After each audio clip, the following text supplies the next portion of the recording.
দেখাবো মাছের ঝোল ঝাল। মাছ ভেজে রেখে দিয়েছি দেখুন বন্ধুরা। আর এইখানে একটু রসুন, কাঁচা লঙ্কা, পেঁয়াজ আর টমেটোটা হালকা করে ভেজে নিচ্ছি। হালকা ভাজা ভাজা হয়ে এসেছে। এর মধ্যে সব মশলা দিয়ে দেবো। কাশ্মীরি মির্চ, হলুদ, আপনি যেটা দিতে চাইবেন ভালোবাসবেন ঝালের মধ্যে, আর স্বাদ মতো নুন, এটা তো দিতেই হবে। দিয়ে হালকা করে নেড়ে চেড়ে এটা একটু মিক্সিতে দিয়ে নেব। এবার কড়ার মধ্যে আরও একটু তেল দিয়ে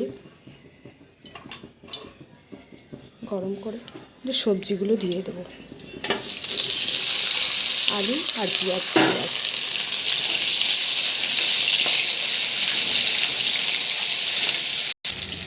এই যে মশলাটা ভেজে নিয়ে মিক্সির মধ্যে দিয়ে নিয়েছি। এবার এটা সবজিতে দিয়ে দেবো। এটা ভালো করে কষে নেব।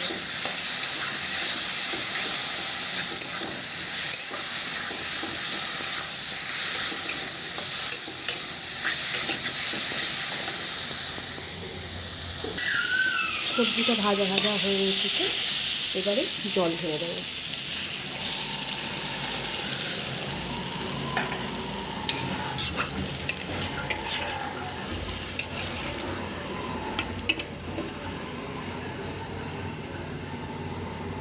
দেখুন বন্ধুরা, আমার মাছের ঝালটা রেডি হয়ে গেছে।